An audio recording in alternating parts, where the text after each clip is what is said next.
You know that old trick, right? You count the rings on a tree stump to figure out how old it is. But what if I told you that's honestly the least interesting thing a tree can tell us?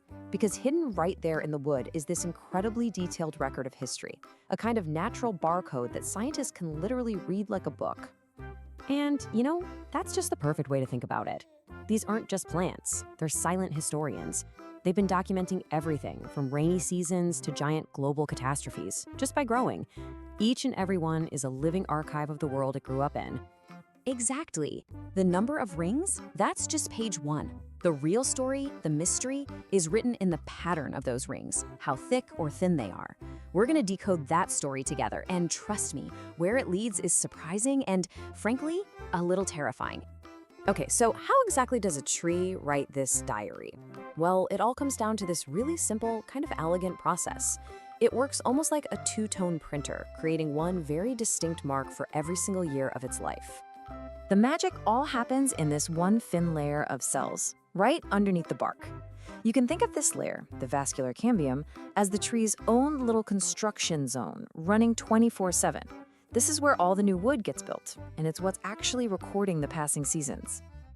The whole thing is basically a two-step dance with the seasons. In the spring, when there's plenty of water and new leaves are popping out, the tree's gotta move a ton of water up its trunk, so it builds these big, wide-open cells. But then, as summer starts to fade, it switches gears. Now the focus is on strength, so it builds smaller, denser, darker cells to get ready for winter. And right here, you can see the result perfectly.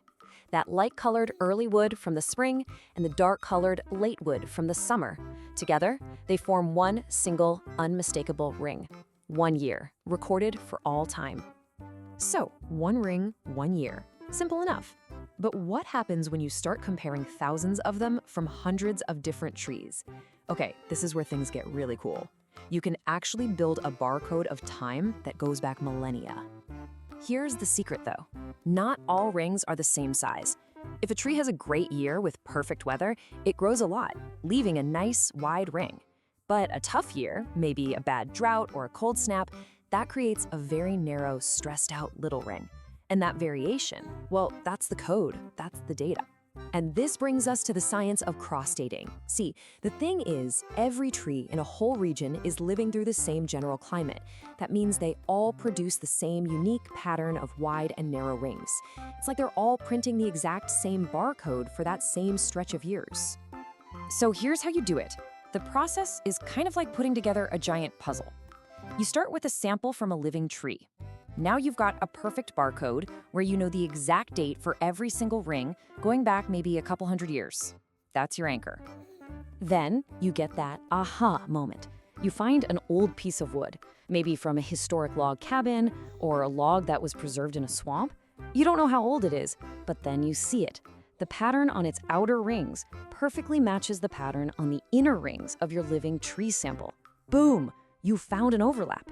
And you keep doing that. You chain that cabin log to an even older piece of wood, and that one to another one, going further and further and further back in time. Each new match extends this master timeline way beyond the life of any one single tree. So what's the end result of all this painstaking work? Well, by chaining together thousands of oak and pine samples, scientists in Europe have built an unbroken year-by-year record of the climate stretching back, get this, 12,000 years.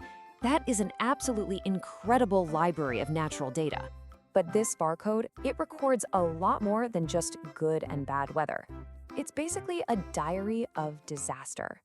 Trees are these unflinching witnesses to some of the most dramatic events in the history of our planet, and they write it all down. Let's look at a wild example, the year 1816. We know from human history it was called the year without a summer.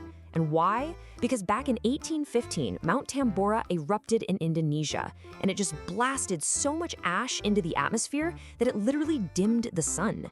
And guess what? Trees all over the planet show this tiny, stunted frost ring for the year 1816, perfectly confirming the global impact of that one eruption. And it's not just volcanoes. Trees also record fire. When a tree survives a forest fire, the wound heals over and it leaves a permanent scar in the growth rings. By studying these scars, scientists can figure out the exact year of past fires and build these amazing maps of how often forests used to burn, naturally. That's absolutely crucial data if we want to manage our forests today. But of all the secrets these trees have given up, there's one that is, well, it's genuinely chilling. It's a warning, not from the Earth itself, but from our own sun, about a danger we are completely unprepared for.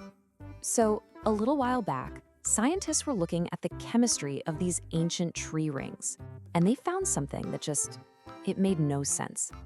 In the specific rings for the years 774 AD and 993 AD, they found these enormous worldwide spikes in a radioactive isotope, carbon-14.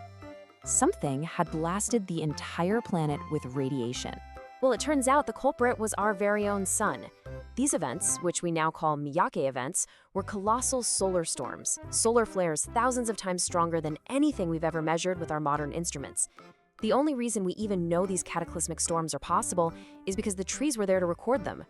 And that, of course, leads to the big, really scary question. Those ancient societies, they barely even noticed. But what would happen if a solar storm of that magnitude hit us now? Our entire global civilization is built on this incredibly fragile skeleton of electronics. I mean, the fallout would be nothing short of catastrophic. A Miyake event today could fry power grids on a continental scale. It could destroy the satellite network we all rely on for GPS and communication, and it could potentially trigger a total collapse of the global internet.